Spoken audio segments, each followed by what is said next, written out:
Good morning, everyone. Welcome back to the Blind Press YouTube channel and our 58th coffee stream. And I'm sorry I'm 10 minutes late, but I frickin' forgot that my computer was already open. So I tried to open it and tilted it backwards and knocked my fucking coffee all over my desk and my floor. And so I had to clean it all up and make sure that coffee didn't stick to the floor, and thankfully none got on the cables and shit, so that's good. So sorry about that.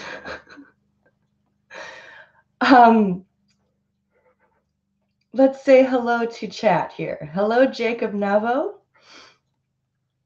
Hello to Unholy Mole. Hello to Alfred Keith. Hello to Sisu.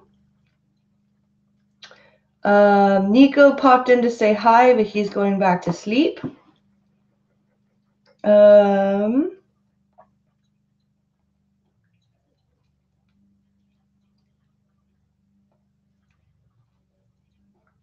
school today, Jacob?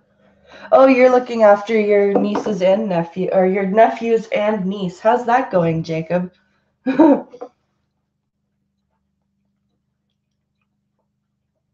Is there a snow day or something where you are, Jacob?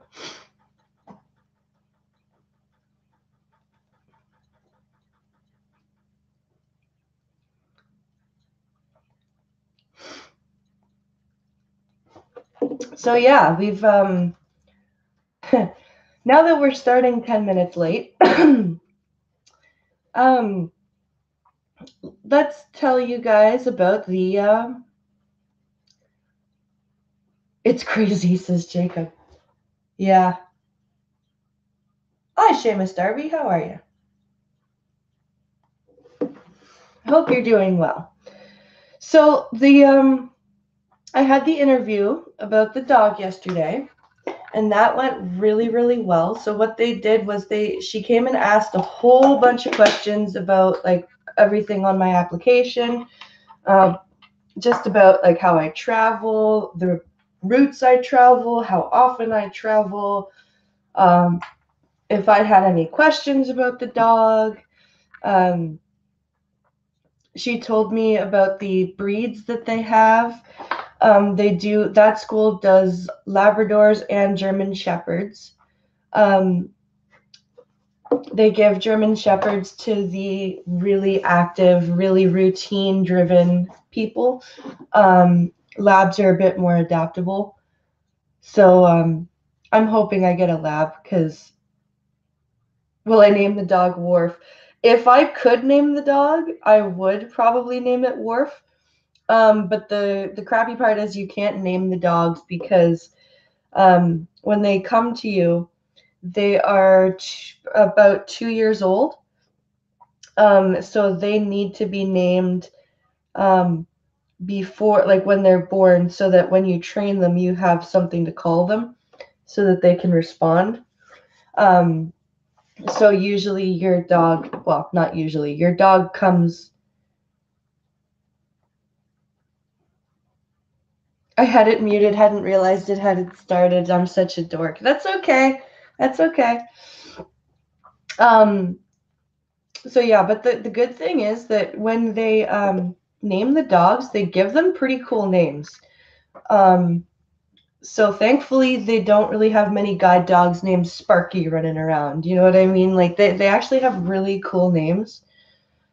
So that's cool. I actually knew somebody. Ooh, I want to do a Trek stream sometime soon. Well, I do Trek streams every week. So Unholy Mole, if you'd like to be a guest on one of these on one of the Trek streams, feel free to send me a DM. We're doing Voyager 2-parters right now. We are going to be covering Future's End. But Worf is a cool name. It is a cool name. The really cool thing is one of the blind people I knew had a dog named Jordy. Really? I'd love to. Thanks. Yeah, no, I'm a huge Trekkie. So, yeah, I do. We're doing Futures End on the 15th of December. Because this weekend there's going to be no Trek stream because I'm going up north with Pink Hollow without the kids. Wink, wink, nudge, nudge. So yeah, there will be no Trek stream this weekend, but next weekend we are talking about Futures End, which is the two-parter where the Doctor gets his mobile emitter from Voyager. So that's a fun episode.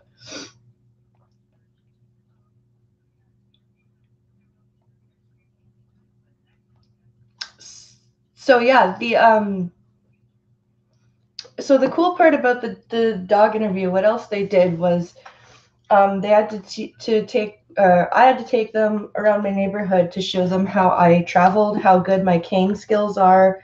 Um, like, am I good at crossing streets? Like, do I take unnecessary risks? Do I know my traffic signals? All that stuff. And she said my skills were really, really good. She actually had to videotape me. Well, not videotape. She used her cell phone. Oh joy, I have to deal with my fur balls. I may or may not be back. Oh dear, animal fight. Um, so, and then after we did that, she introduced me to the actual harness that the dogs wear. And what she did with the harness, it's called a Juno walk.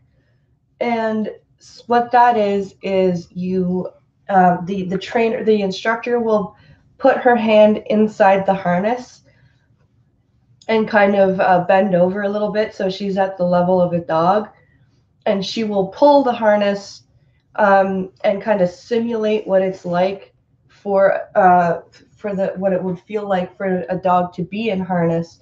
And I had to walk behind her and like demonstrate how good I am, like how comfortable I am holding a harness and not using a cane. um, and she had me practice a few commands um, that I would be giving the dog. Um, so all in all, it was a really interesting experience. Um, awesome. Do you remember what season that was? I need to refresh my memory. That would be season 3, episodes 8 and 9 on Holy Mole of Voyager. Season 3 of Voyager, episodes 8 and 9. Um, so yeah, it was a really fun experience. She was very impressed with my skills. She actually told me she doesn't see why I wouldn't be accepted as a candidate for a guide dog.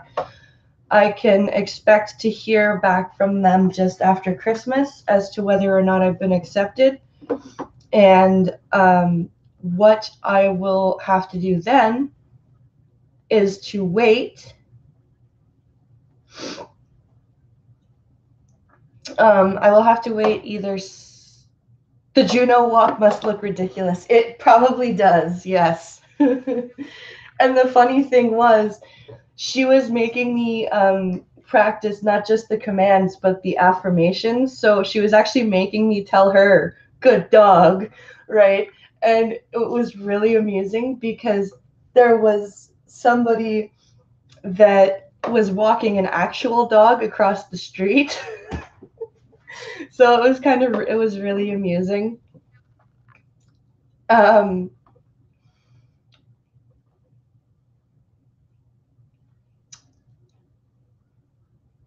I'm killing you. So I wait after I find out if I'm accepted or not. The wait could be as short as 6 months or as long as a year and a half. Obviously, I'm hoping that it's the former. The only good thing I can see to it being a year wait is that I get training in the snow with the dog. But I would really hope that I could get a dog within the 6 months and get training. I really don't want to have to wait a year and a half. But I hope it all works, and I hope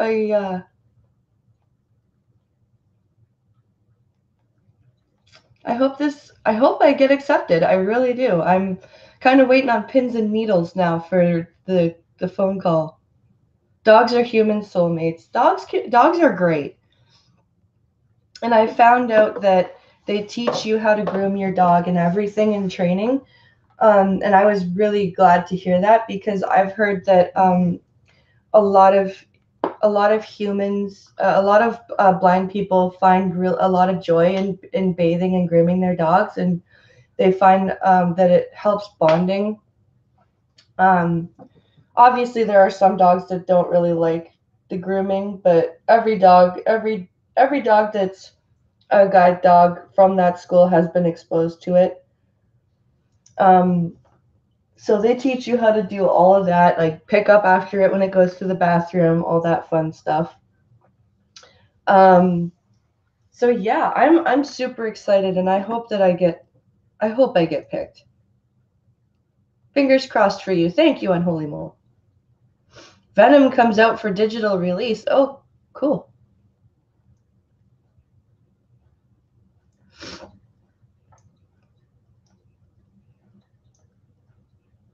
Let's see. My dog hates getting baths. Oh yeah.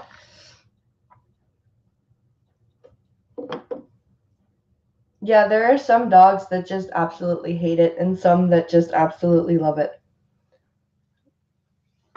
Um,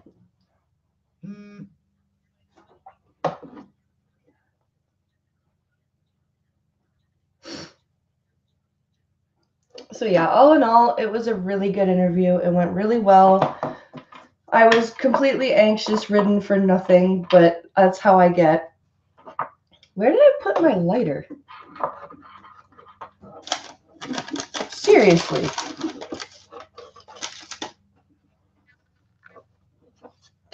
Okay, this is weird. There it is.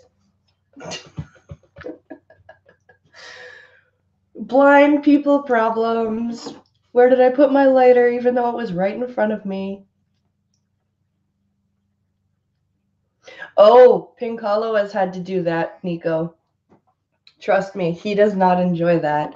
Um, our cats have had flea baths on several occasions, and Piccolo has come out with several claw marks on his person. Does anyone ever get ghost vibrations from their phone? No, that would creep me right out.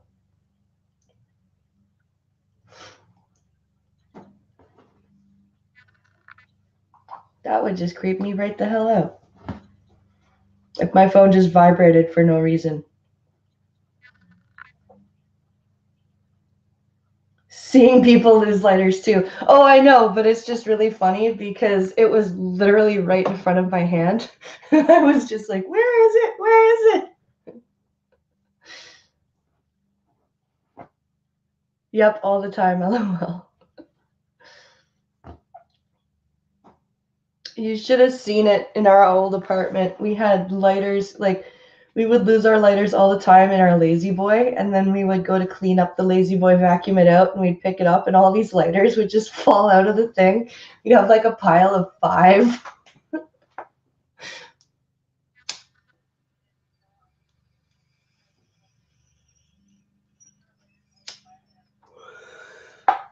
All right.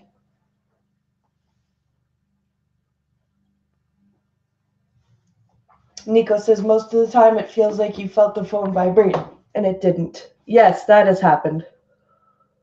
That has happened to me a lot, where I think my phone is vibrated, but it really hasn't. Okay.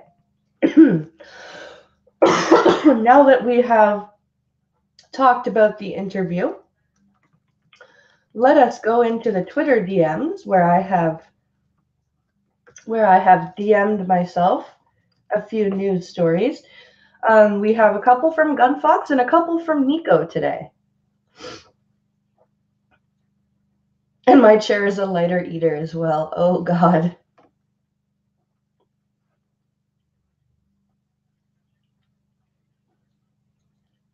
Oh, I've done that.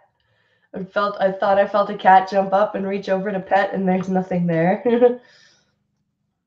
I've totally done that.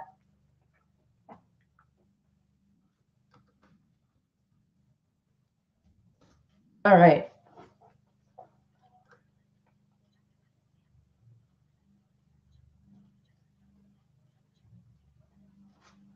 Okay. This first one's from Nico. Man pleads guilty to executing man who he. I'm sorry. Man pleads guilty to executing woman he hired to kill him on Craigslist. Because that's just not a convoluted set of circumstances.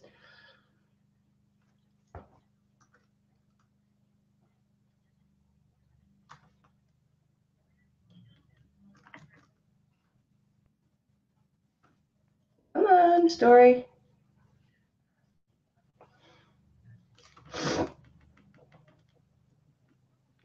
Come along, story. Don't hide on me. There we go. All right. Here we go. Heading level 1. Joseph Lopez. Man pleads guilty to executing woman who hired him to kill her on Craigslist. Oh, sorry. I misunderstood the headline. She hired him to kill her on Craigslist, and now he has pled guilty to executing her. Yeah, I screwed up the headline, Nico. I screwed up the headline because I'm special. Link, image, link, Wednesday, 10. End of Wednesday. I'm supposed to be the blind, not the special, god damn it. Joseph Lopez. Man pleads guilty to executing woman who hired him to kill her on Craigslist. Group. Because that's where you go to get people to kill you. You go to Craigslist. You type in Craigslist.com and you go to that category of murder for hire. Joseph Lopez. Man pleads guilty to executing woman who hired him to kill her on Craigslist. Image. End of. Joseph Lopez has pleaded guilty to murdering Natalie Bollinger. Link. You are currently on link. Link. A predator. Joseph Lopez. Man pleads guilty to a predator who claimed a young woman hired him on Craigslist to murder her has avoided the death penalty in the United States. How is he a predator if he was hired? Hi, Gunfox. But seriously, how are you a predator if you're hired to kill somebody? That's like the opposite of being a predator. Unless he was like planning on committing murder already, and then he saw this ad and was like, "Oh, well, fuck. Now I don't have to look." Like, that's the only way he's a predator. So what did I miss? You missed me talking about the interview yesterday about my guide dog application, and now I'm just getting into the news. Would that be murder or manslaughter, says Unholy Mole. I don't know. I really don't know. Probably manslaughter. Or maybe conspiracy to commit murder because he was hired.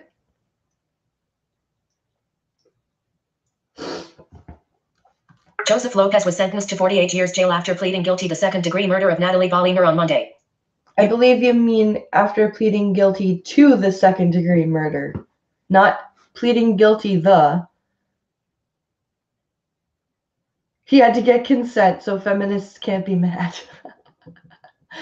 I love it, Nico. I mean, she did ask, says Unholy Mole. Yes. Yes, exactly. The 19-year-old's body was found in a wooded area in Colorado with a single gunshot wound to the head after Lopez claimed he responded to an online advertisement titled, "I want to put a hit on myself." You are current. So she was 19 and she wanted someone to kill her. What the hell was going on in her life that she wanted someone to kill her? Lopez told police Miss Bollinger, who had a history of drug use, provided him the gun he used to kill her. So she even had the gun. She was a druggie and she just wanted to die. And she chose a gun and okay, this is a weird set of circumstances. Lopez claimed he responded to an advertisement on Craigslist titled, "I want to put a hit on myself." Group. Lopez claimed he responded to an advertisement on Craigslist titled "I want to put a hit on myself." Supplied. Chief Deputy District Attorney Ali Baber argued the 23-year-old killer had ample opportunity to try and help his young victim but chose to murder her. You are currently on. I get, like, he probably should have, like, any normal person would have called the police, right? But I mean, like, I don't know what to think about this. She's probably suicidal and afraid to do it herself. Yeah. Probably. He didn't respond as a human being. He responded as a predator. You are.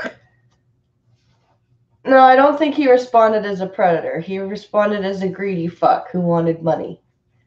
That's not prey, that's opportunity. There's a big difference.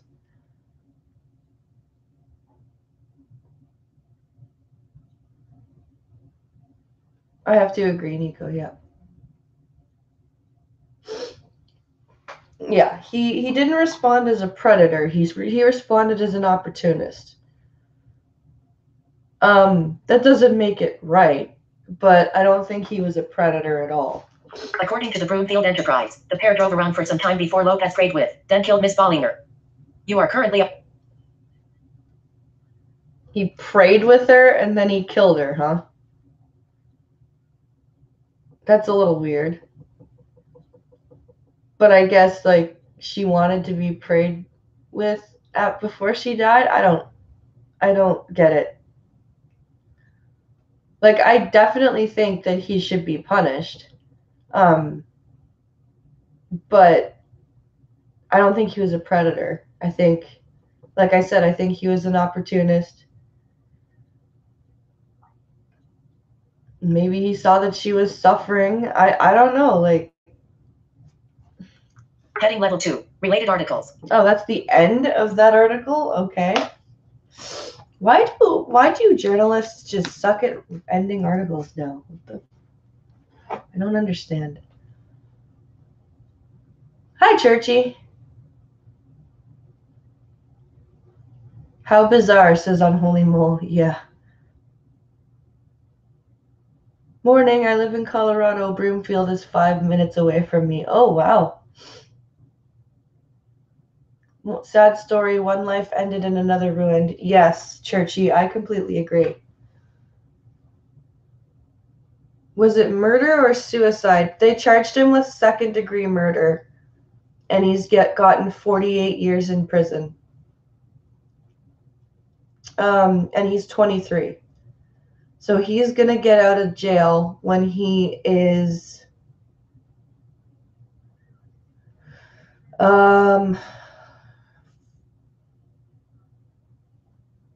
wow. So he'll be 71 when he gets out of prison.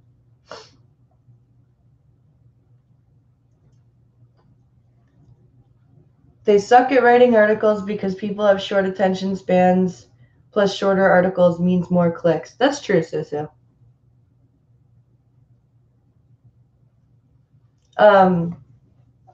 But yeah, so she ended her life at 19 instead of trying to get the help that she needed, which sucks because sometimes you just don't see it, like, logically when you're in that mindset.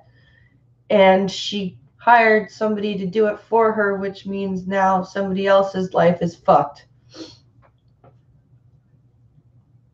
It's just a really shitty story or set of circumstances.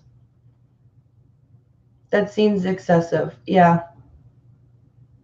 He probably was a little unbalanced himself, says Unholy Mole. Yeah. I would agree with that. Nobody in their right mind thinks it's a good idea to put a bullet in someone's head because they ask.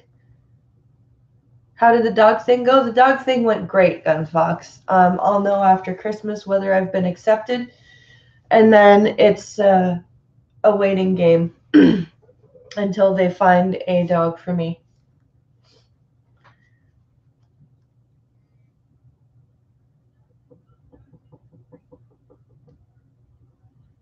So,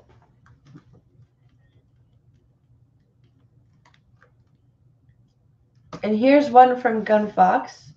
He sent me a Canadian news story about the major wildfire that happened last summer in Ontario because of a wind farm.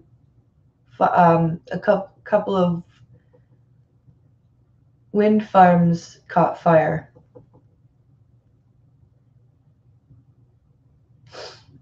Churchy says it's sad. She was a pretty girl. Drugs can have a really bad effect on you.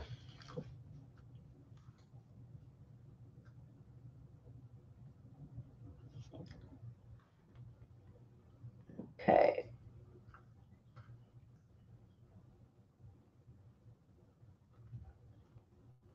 All right. Heading level 1. This could have been avoided. Wind farm work start blazes before Perry Sound 33 wildfire. 90% loaded. Perry Sound is about 3.5 hours north of where I am. Yes, you did send a lot of news. You sure did, Gunfox. Heading level 3. Facebook. Heading level 2. Footage obtained by CBC shows previous fire at site and construction blasting that raised issues among experts. 90% low. Dave Seglin's middle dot CBC News middle dot. Heading level 3. LinkedIn. The forest was tipped. The Perry Sound 33 forest fire began at a massive wind farm construction site on the northeastern shore of Georgian Bay on July 18. The place burned out of control until late August. Warren Wright. Yeah, it did. It was huge.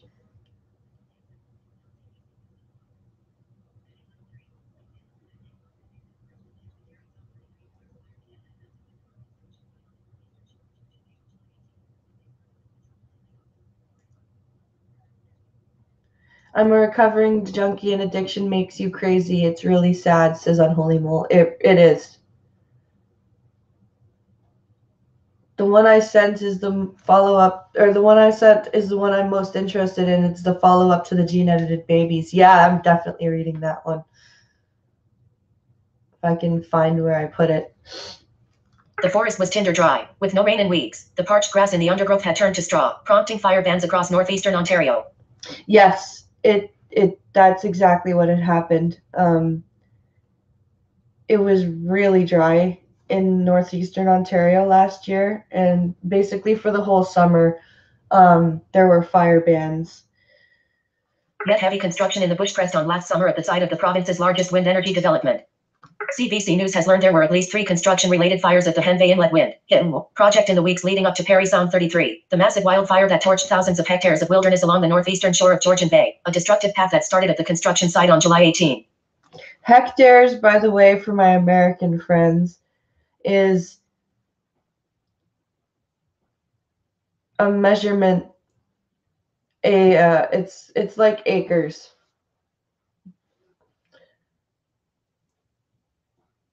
Well, we see what's going on with Worski. We can see the effects of drug use live. Sorry. I don't know what is going on with him. I just don't. Whether it's drugs or ego or both, I don't know.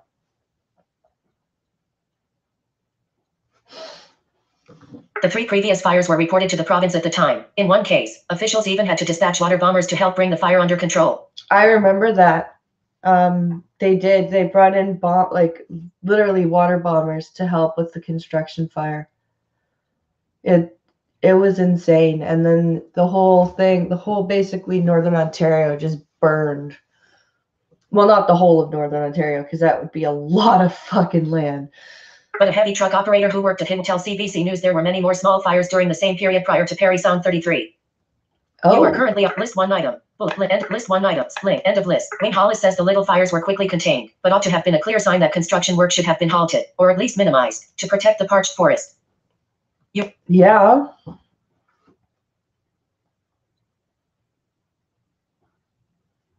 Yeah, there are so many hectares in an acre. I can't remember the conversion for a hectare to an acre. He says the companies behind him took unnecessary risks to keep the work going. This could have been avoided, said Hollis, who believes he was laid off for sharing similar information about the fires on social media.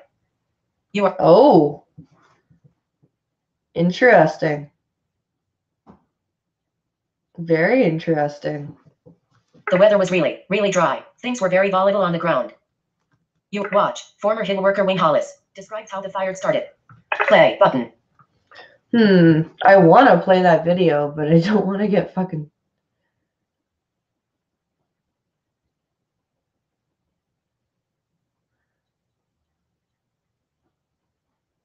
I want to play that video, but the CBC is fucking stupid. CBC News. Wind farm worker describes earlier fires. Jump to beginning of the track. Skip back 5th watch. Skip forward 30 seconds. Adjust volume. Value indicator. 0 0. Share. Dot player to corner of screen. Full buffer progress. Buffer prop. End of playback progress. Playback. End of play. 0. Wayne Hollis says small fires would regularly spark up at the wind farm construction site. 1:12.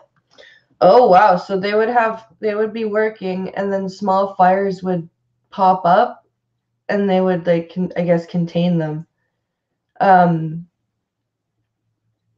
But yeah, this was bad last year. The wind farm was already months behind schedule, as crews cleared roads and prepared foundations for 87 turbines. Only a handful of the large windmill towers were up last July. The project is a partnership between the Henvey Inlet First Nation and U.S.-based Pattern Energy Group LP. They need to have the entire wind farm operational by next spring or risk losing their contract to supply wind power to Ontario's electricity grid. Provincial officials have been interviewing workers, including Hollis, as part of their investigation into the cause of Parry Sound 33. Their findings are expected to be released by next summer. List 1 item, bullet, but CBC News has learned several new details about the province's investigation, including that forensic investigators have seized a Cruise Argo all-terrain vehicle that caught fire at the very spot Parry Sound 33 is believed to have ignited. Okay then.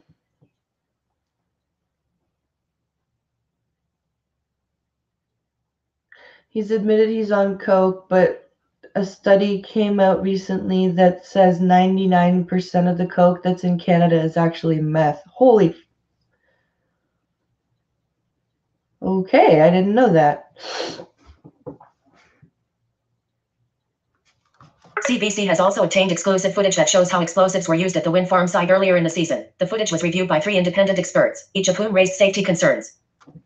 So they were using explosives probably to get foundations dug in a really dry forest, which is fucking stupid. The companies involved insist they were following strict protocols under Ontario's Forest Fires Prevention Act, and that the Ministry of Natural Resources and Forestry, MNRF, never issued any orders to stop work on the project despite the increasingly dry conditions. You are current heading level 2, destruction. On July 18, water bombers were called to the Henvey Inlet First Nation, as work crews struggled to control a fire. Despite the best efforts of firefighters, the blaze quickly spread. It jumped the Key River in a matter of days and consumed more than a dozen cabins and cottages. Over the next 2 months, Parry Sound 33 destroyed 11,000 hectares of forest on the First Nation territory and in French River Provincial Park, a historic canoe route for Canada's early fur traders. You are currently on a text element. Watch. The Burks give a tour. Play. CBC News. Georgian Bait. Jump to beginning of the trip. Georgian Bait. Jump. Skip. Watch. Skip for adjust value indicator. There's another 0 0. video. Zip share. Dot player full screen. Buffer prop. Buffer. End of. Buffer playback. No web spot set. Your playback progress. End of. Playback 0. Stove. Metal. All that remains of Burke family cottage. 1:50. All that remains. This land we're standing on. All that remains from the family cottage of Jean and Alan Burke are ashes, a stove and a few metal scraps. This land we're standing on, this burnt carcass, is not worth anything. It's gone emotionally, Alan Burke said. Maybe we'll get that back, but the land is really in such horrible shape. You are currently on it. Watch drone footage recorded by Scott Lorryman in October that shows Parry Sound 33's path from the Key River stretching north into French River Provincial Park. You are play button. So there's more video value and zip share dot full screen buffer end of playback end of 0 that I wish I could share. The province has confirmed Hill reported fires to ministry headquarters in Sudbury on May 17th and June 22nd and 23rd. In the case of the May 17th fire, provincial officials had to dispatch water bombers to douse the out-of-control blaze. You are currently on a text element. The June 22nd fire was contained by workers without help from Ontario fire crews. You are watch footage from the June 22nd fire at the Hills.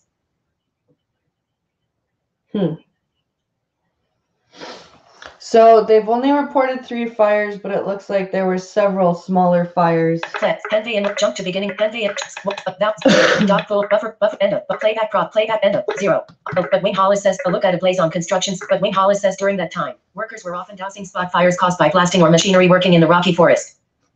Heavy machinery like excavators scrape the rock, causing sparks. Hollis says. Sometimes it would cause fires to spark up, he said. That went on a couple times a week because the conditions were so dry. a couple of You are times currently on a text a element. week? Holy fuck. Heading level 2. Lost job. Collins says he was laid off by his immediate bosses at Gervais Forest Products, a subcontractor, after posting on social media about the previous fires and the ongoing fire risk as Perry Sound 33 grew. My boss was getting pretty mad at me for talking about it. I received threats that I'd be sued. Hollis said. My boss said that the company from the States was a big, powerful company and that I don't stand a chance. You are currently... Wow. That's interesting. His ex-boss, Bruno Gervais, flatly rejects Hollis's allegations about why he was let go. Absolutely not, Gervais said. When reached by phone, he can say anything he wants. I have nothing to say. I'm still on this project, so I'm not saying anything. So that's a yes. That's a yes that he got fired for speaking out.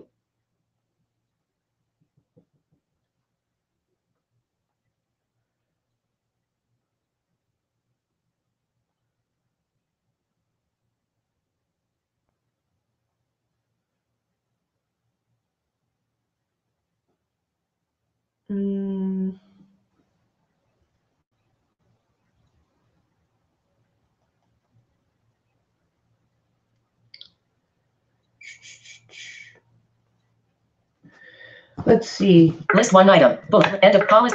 Hollis recently spent time in jail for a violent domestic assault. He acknowledged his criminal record to CVC and concedes that some people might question the veracity of his claims, but he says he stands by his story. I just don't want this to get swept under a carpet, he said. Two other sources familiar with the project confirmed to CVC that they witnessed smaller fires in the lead up to Perry Sound 33. Heading level 2. Blasting footage. Pattern Energy and its contractor, SARE, Quebec-based construction energy renewable, declined CVC's requests for interviews. Written statements. Link, Pattern, and Link, SARE, both insist blasting played no role in any of the construction-related fires, or in the one that started on July 18. Okay. CVC has no evidence to suggest otherwise, but it has obtained 2 videos of previous blasting on the site. Experts say that while the explosions may not have posed a huge fire risk, the footage does raise questions about whether proper safety measures were being followed. The first clip, recorded on June 11, 2018, shows large chunks of rock showering into Georgian Bay. You are currently... Watch footage of an explosion at the work site on June 11. CV, rock, jump, skip, wad, skip, down, check, buffer, end of, play, end of, 0. The second clip, which is undated, shows debris flying high above Henvey Inlet's forest canopy and through the trees, despite requirements that crews control blasting to protect endangered snakes and turtles. So the rocks were just flying everywhere. Awesome. That's just awesome. Footage shows another example of blasting at Henvey Inlet. Play button. You see skip for value indicator.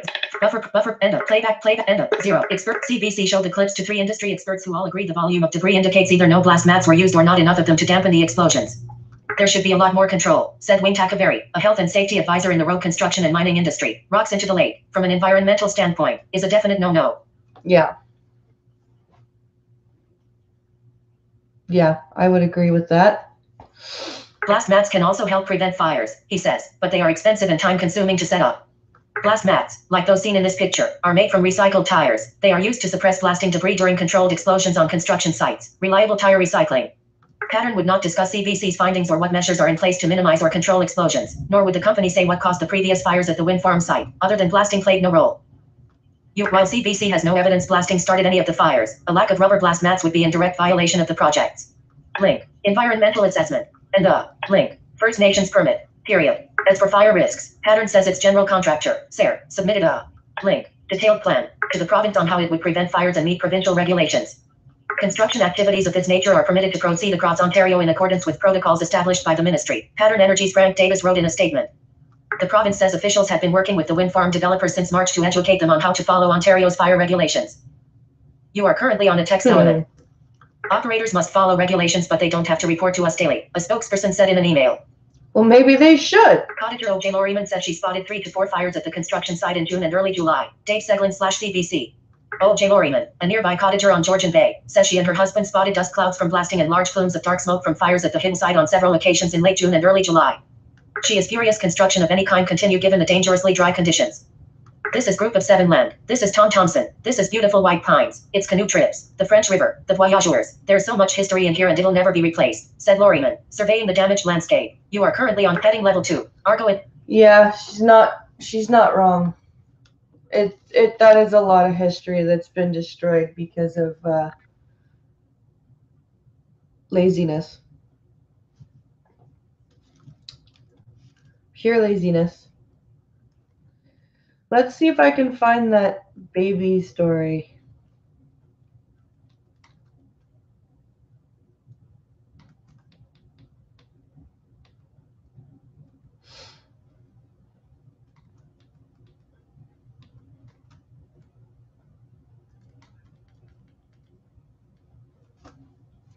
Crap, I didn't send it to myself and I've lost it.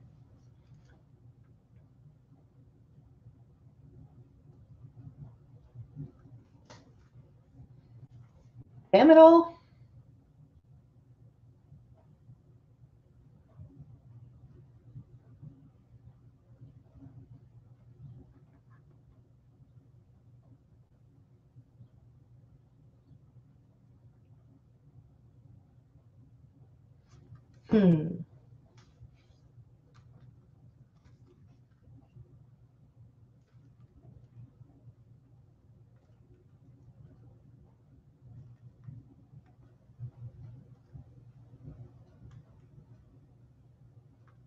All right, are we ready?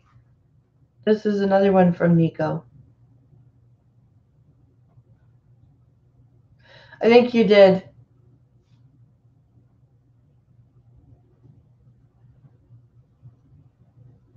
I think you did use the hashtag blindpressreads. I'll have to look it up in a minute. I can probably find it again. Okay. Well, while you're doing that, we're gonna read this one that you sent because it's stupid as fuck and it's gonna make inside me mad. of web content. Heading level 2. Feminists at Princeton claim song from Little Mermaid is dismissive of consent. Successfully pressure a cappella group to stop performing it. You are currently on a heading level 2.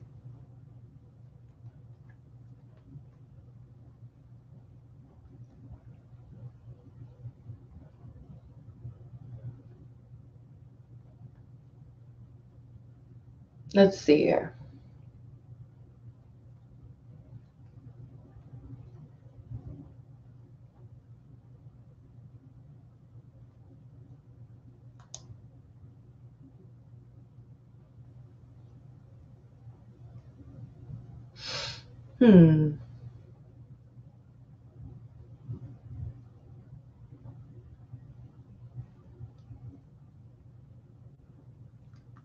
By Cassandra Fairbanks. Heading level 2. Feminists at Princeton claim song from Little Mermaid is dismissive of consent. Successfully pressure a cappella group to stop performing it. Of You are course it currently on a did. heading level. By Cassandra Fairbanks. Link. A 200 link. Heading. The Princeton Tidgerones would typically pick a woman. Heading level 3. A male a cappella group at Princeton University will no longer be performing Kiss the Girl from the Little Mermaid due to audience complaints about it reinforcing the heteronormativity, promoting toxic masculinity and being misogynistic and dismissive of consent. You are currently on a... My God. Are you fucking serious right now? Holy fuck. Wow.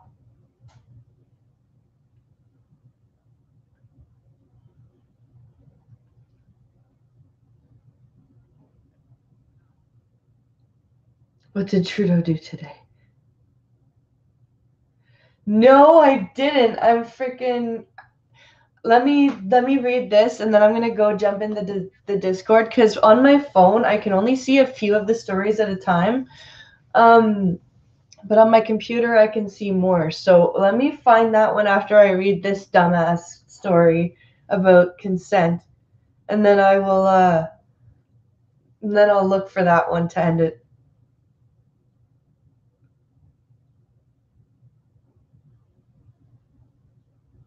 Gay.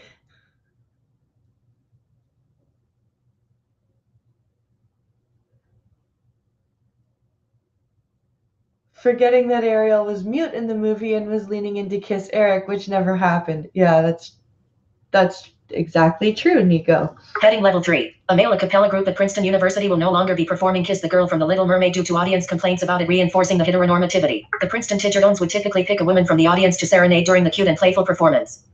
You are currently... Okay, so... Third-party ad content. Frame. The singers will playfully dance with her for a bit, and right before the number wraps up, they'll pick a man from the audience. 2. They might pretend to groom him, and spin him around, and then pull the duo together, and at the end, they declare that, in a note to the song's title, they should kiss, and the couple will comply, sometimes on with a peck on the cheek, sometimes briefly on the lips. You are currently on a text element. So, that's funny. Awesome, thanks, Gunfox.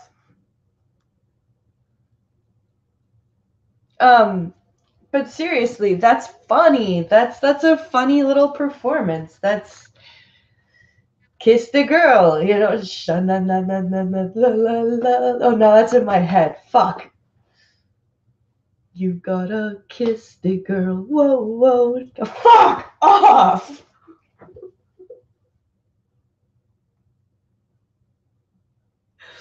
Yes, you can have a link to the Discord. Hold on. Oh, I hate when that happens to me. It drives me crazy.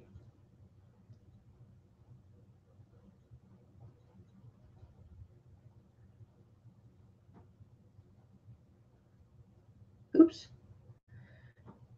That's the wrong server. That's the right server. Okay.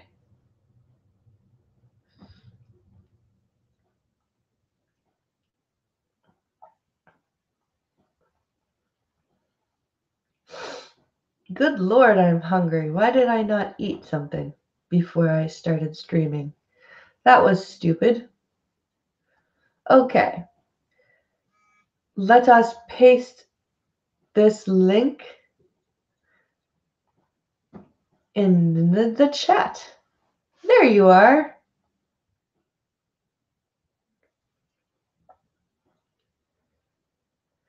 Supposedly, the live-action Lion King is removing "Be Prepared" because of the Nazi symbolism. But Be Prepared is great.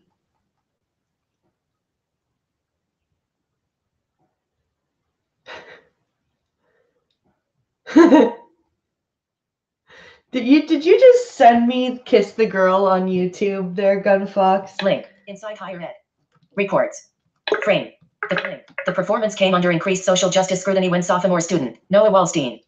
Link. The Daily Princetonian wrote to the student newspaper, complaining the song is more misogynistic and dismissive of consent than cute. Oh my god. Link. Image. Learn more. Beta. Beta. Beta. Beta. Wasn't me. You totally did, you bastard.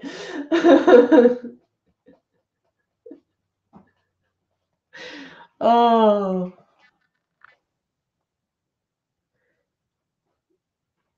Seriously though, Be Prepared is a great Lion King song. It's one of my favorites. It's one of my favorite Lion King songs. It actually is my favorite Lion King song. Link. Redirect. The song launches a heteronormative attack on women's right to oppose the romantic and sexual liberties taken by men, further inundating the listener with themes of Link. Toxic masculinity. In trying to motivate Eric to kiss Ariel, the crab, Sebastian, makes use of lines such as, looks like the boy's too shy, don't be scared, and it's such a shame. Too bad / you're gonna miss the girl, Wallstein wrote. She was also in love with him. You fucking retard. Stop drinking so much soy.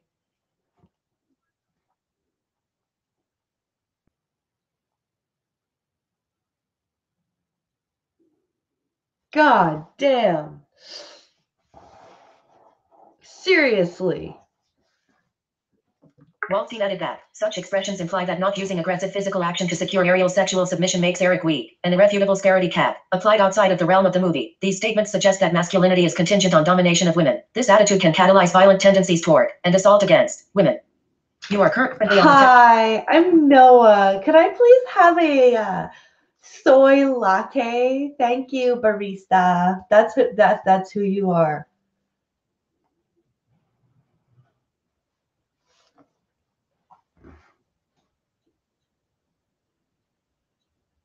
To be fair, if she didn't kiss him, she would have to give up her legs. So there was a huge incentive to kiss him whether she loved him or not. I guess so, Nico, but she wanted her legs so that she could be with him. So I bet she's a blast at parties. You are currently on. The sophomore concluded her post by urging the group to stop performing the popular song, and they have agreed to comply. Oh, it's a girl. There's a girl named Noah. No, okay. Her name is Noah.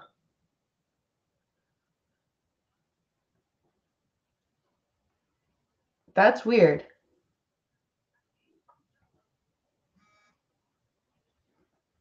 That is just strange.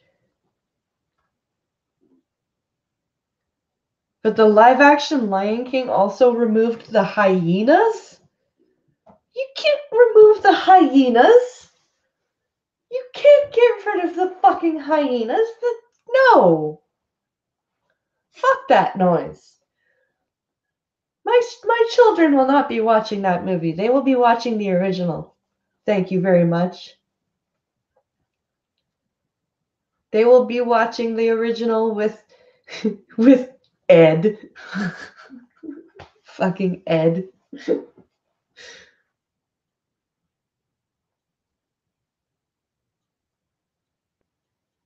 Ed was great. The stupid one. Third party ad com. Our group is always striving to impart joy and positivity through our music, and we take very seriously any indication that we fall short of this goal. Wesley Brown, the president of the group, wrote in a statement, "For that reason, we want to make sure that all audience members feel encouraged to reach out to the group and initiate a dialogue if they ever feel that any aspect of our show is upsetting or offensive. Our repertoire, traditions, and group as a whole are constantly evolving, and thus we value this opportunity to ensure a more comfortable performance environment moving forward." Okay. You are currently on a text element. You guys need to stop drinking the soy lattes. It's a song. Get over it.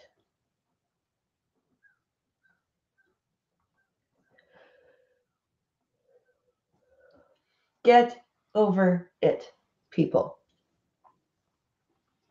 Stupid, stupid, stupid. Now, let's do the baby one, or no, not the baby one, because I don't think it got found yet. Let's do the smothering one. Why would she want to give up her legs? She would love having him between them. Nice goat man. I am going to read the smothering story. And then I don't know, maybe Nico, if you can find the baby story, I'll read that one first tomorrow. And because I'm fucking hungry. I'm surprised you guys haven't heard my stomach through the mic yet. Oh, you did send the baby one to my Twitter DMs. Okay, so let's do the trying to figure this out here.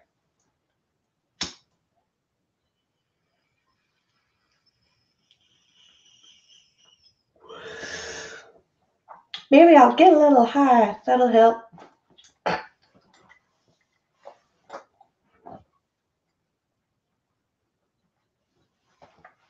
That's my Towley impression. Yes, choices. Sorry.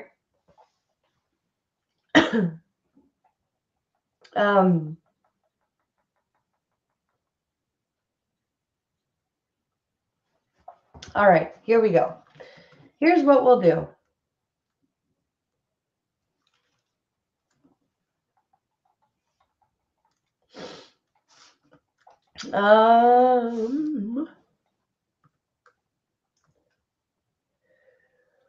Let's do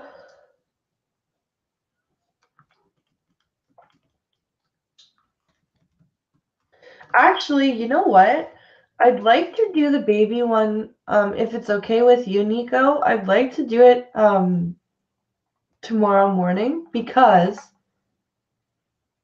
you're not supposed to drink the damn stuff.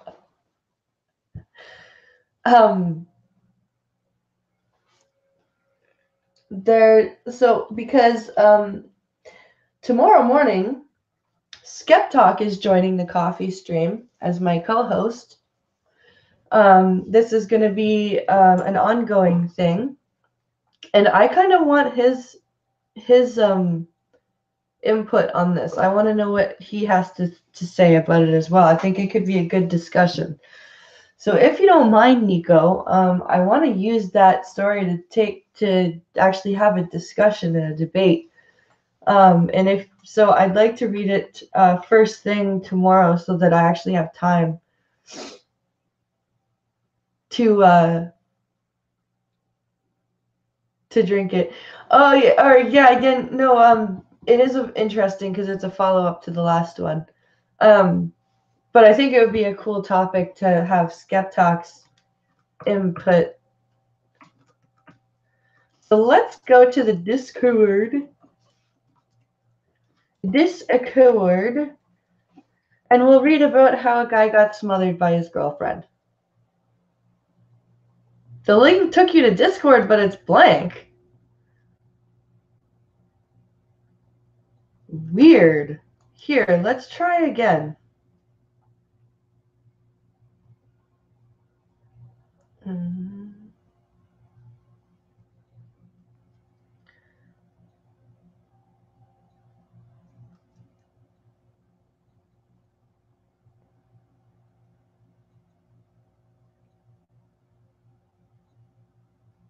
Let's try it again. That is very odd.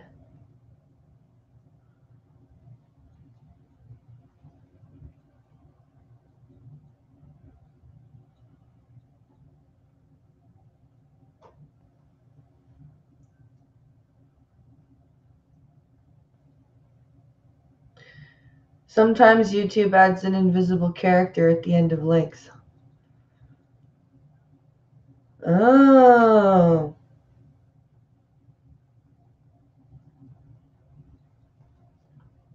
Let's see if that's what the case is. Hold on.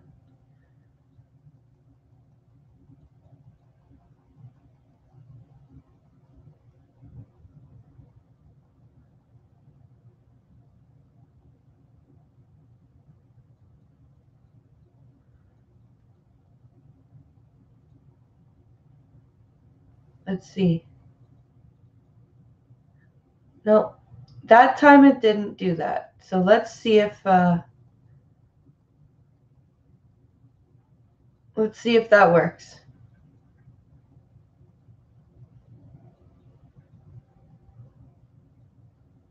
I'm checking the link now. Okay. Do.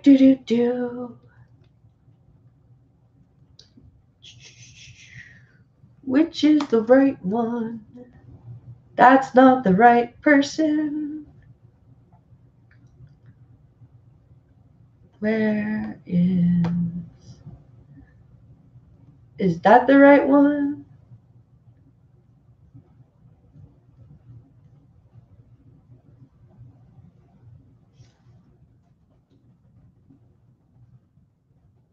Yes, it is. Okay.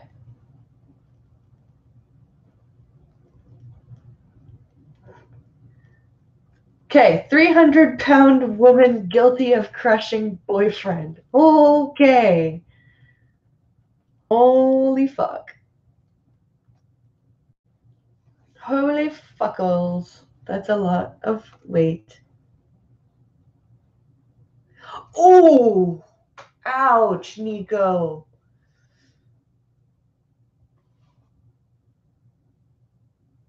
Oh, duck dog. It's the snow is melted because we got a bit of snow. It's not too bad right now. Yesterday was nice and sunny. There was no snow, and today is like it's brisk. It's brisk. I would probably say it is in the low 30s, maybe high 20s for you Fahrenheiters.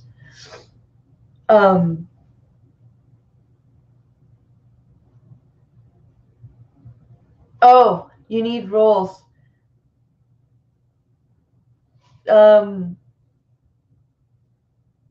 Then I will. If I will see if you got in. If not, I will. I don't know what's going on here.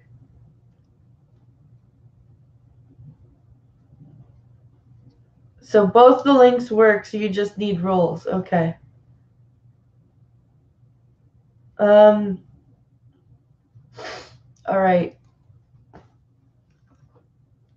I will check the general section, see if you've joined. Okay, here we go. 1. 300-pound woman guilty of crushing boyfriend. Complimentary. An image from Wendy Thomas. Link. Photo. An image from Wendy Thomas' Facebook page showed her with Keno Butler. Wendy Thomas. Oh my god. Oh my god. Oh my god. Oh my god. Do you know why I'm laughing? What's the Wendy's girl's name?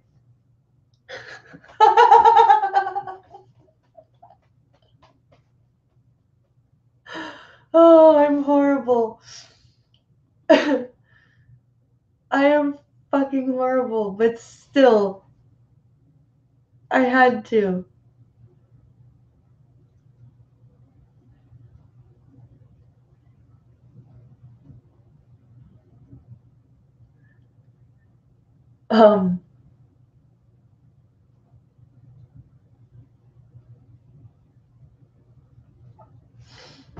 I will check as soon as the stream's done on Holy Mole. I'll check the general because that's where when you join, that's where your username goes. So I will check the general channel of my Discord, and if you're there, I will add your rules for you.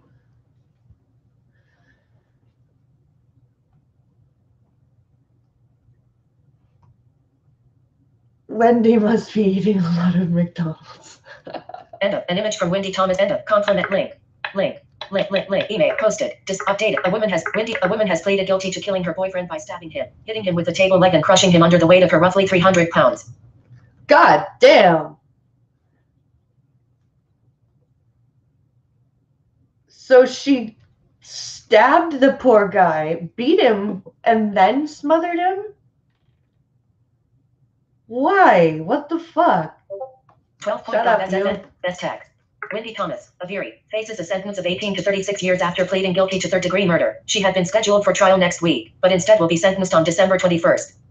The 44-year-old Thomas admitted killing Keno Butler last March, partially by lying on top of him. You are currently on a tech 12.sfns anachronous the 40 link by Kabula. Link. Sponsored link. Link. The 44-year-old link. If you like link. Tom Butler. Thomas was reportedly drunk and wanted to smoke crack when the pair got into an argument that ended in Butler's death. She was drunk and wanted to smoke crack. Well, that's a great way to lose weight. Maybe he should have let her.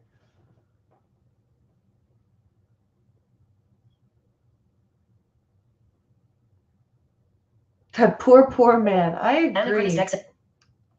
I agree. Straight Sith male.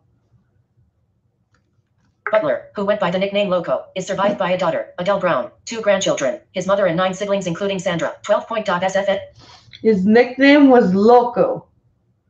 His name was Keno Butler, and his nickname was Loco. Oh my goodness. Link. According to his obituary. Period. With the Associated Press. For you from Fox 5 NY. Video player. Read. So, yeah, she stabbed him, beat him with a table leg, and smothered him because likely he wouldn't let her smoke crack.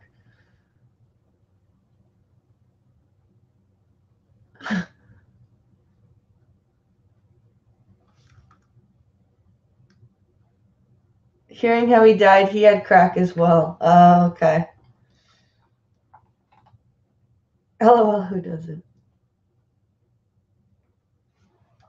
So yeah, that was that's that story.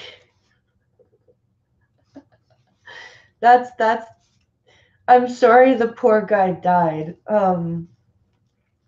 But it's just I know I shouldn't be laughing, but I am. Because I'm a terrible person.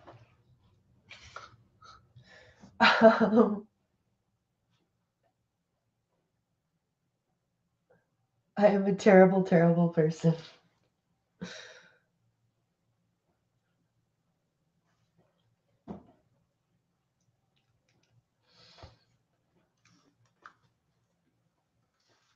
All right, guys. If you guys have any questions for me, now's your time to ask.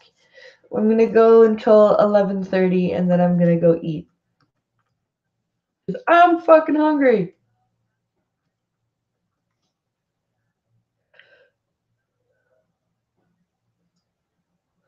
I'm also looking in my Discord right now to see if I'm looking to see.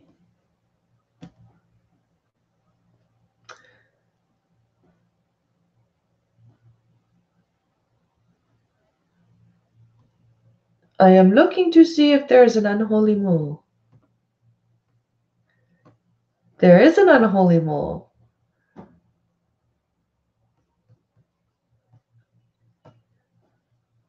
Click to add. No, not a note. God damn it. Click to add a role.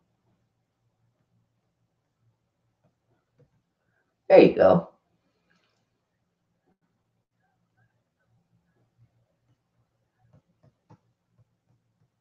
There you go.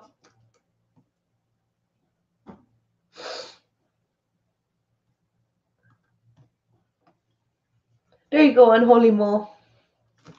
You have been rolled.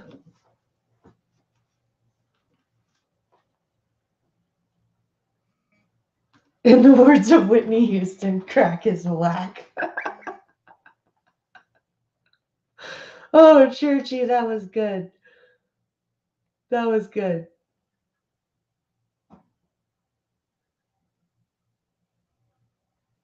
Crack kills, case in point. Case in point, all 300 pounds of crack.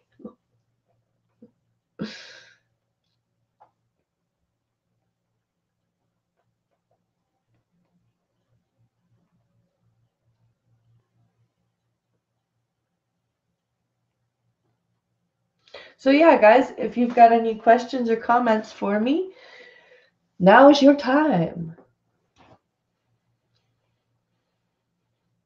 You're in, yep.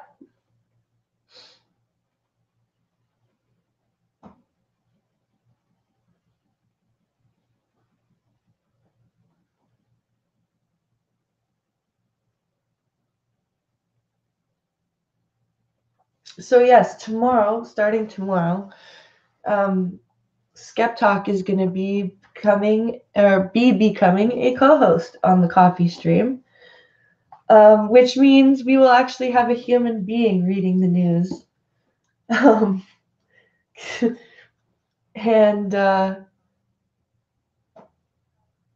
we're also going to him and I we'll be doing some discussions and stuff. We'll still have guest days on Friday. That's not changing. The format's not really changing. I'm just gonna have a person to bounce off of, because I'm okay on my own, but it's helpful to have someone to bounce off of. So I hear a pink hollow. I don't. Apparently I don't.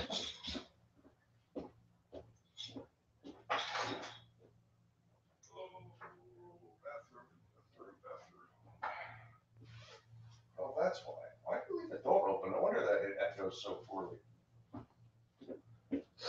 I honestly thought I closed the door. Oh, well, keep streaming. Are you done? No, I am looking at chat, waiting for questions. Ah, okay. Have fun. Hello, chat.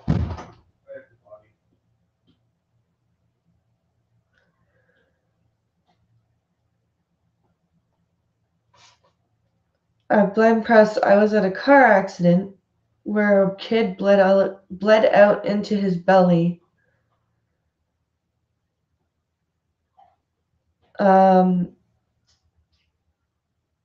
The other EMT said I don't see any blood anywhere, and my girlfriend said last time I checked, guys didn't have babies. I love dark humor. Indeed it is. It's nice to have a second voice sometimes. Yeah.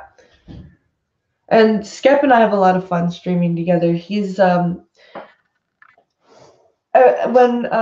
every Wednesday night he's the host of Minions of the Zoo, and you'll find me there pretty much every Wednesday night, unless I'm sick or exhaustified. Um, I so we think this will be a good combination.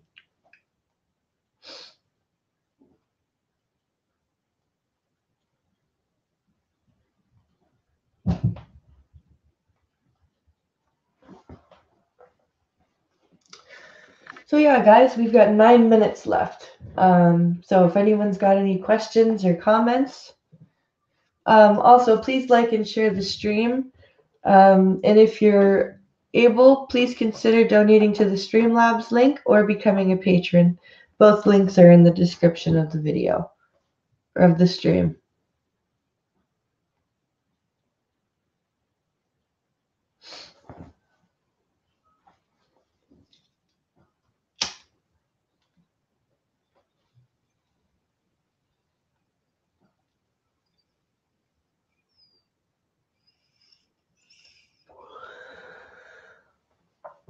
All right, let's see.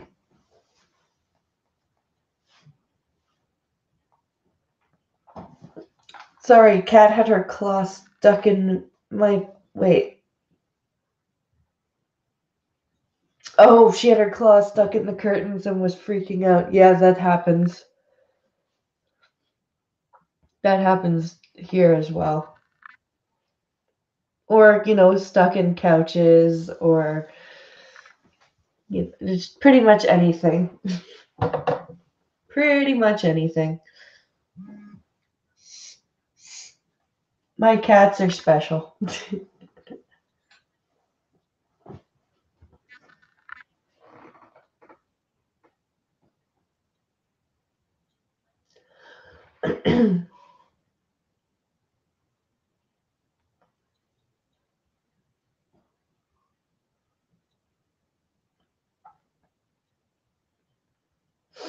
Sorry for the dead air, guys. Just perusing chat, looking for questions.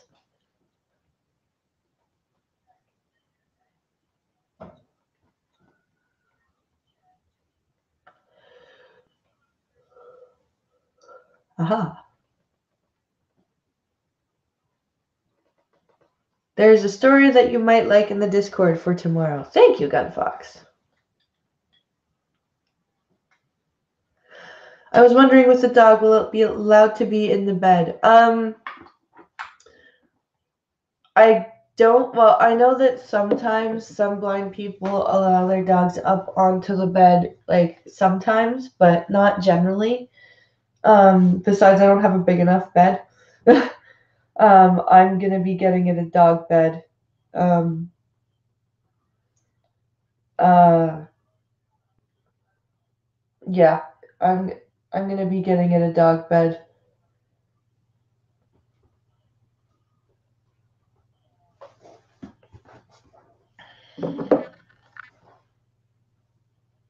Poor kitty. Oh, Nico's kitty. I don't know how strict you have to be with that stuff. You've got to be a little strict with them because even when they're not working, you've got to keep enforcing their training. There's actually obedience practice that you can do with just their leash, and it's encouraged that you do it, especially in the beginning, so that they learn how to listen to you and start becoming like understanding that you're their handler. You can they can be treated more like playfully and stuff when they're not working, but you can't be like feeding them off the table or from the table or letting them eat stuff off that's dropped on the ground or like you got to be a little bit more conscious about that. you can't really just let them do whatever they want. Otherwise, they'll get confused, right? And it kind of undermines their training. Oh, see you later, Unholy Mole. Have a good day at work. Oh, live stream of the 41st funeral, so HW's funeral. Oh, okay.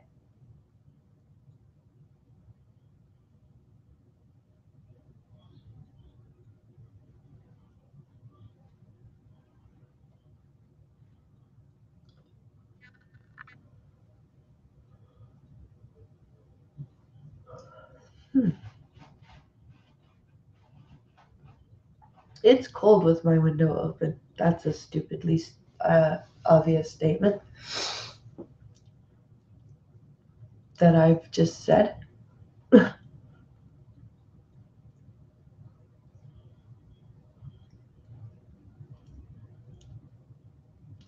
I'm guessing you're gonna go watch the funeral, Gunfox.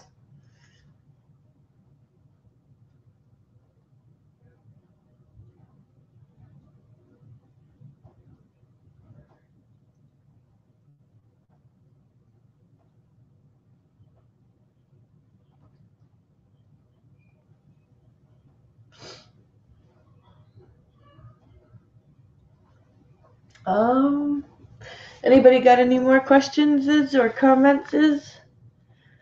Yes, I said questions or comments. Man, I'm so sad that I had no coffee. What a stupid mistake that was.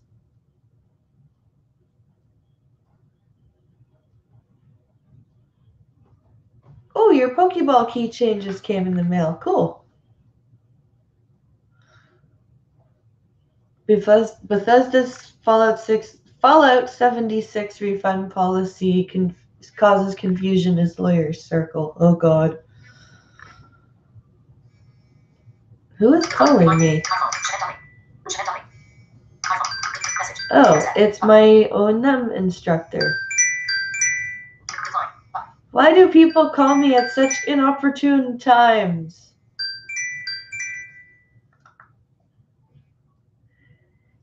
Hey, is it cool if I call you back in a few minutes, or are you going into a school?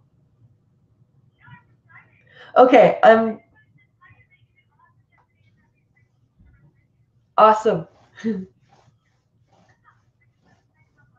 Okay.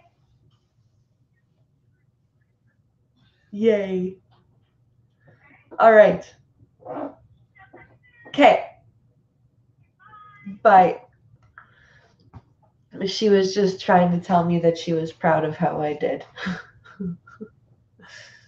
um,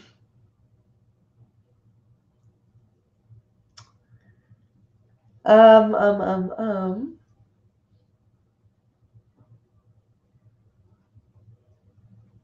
Yeah, she's a really nice person. She's just has really bad timing sometimes. Bethesda may be in legal trouble. Oh, really? Why is that, Gunfox?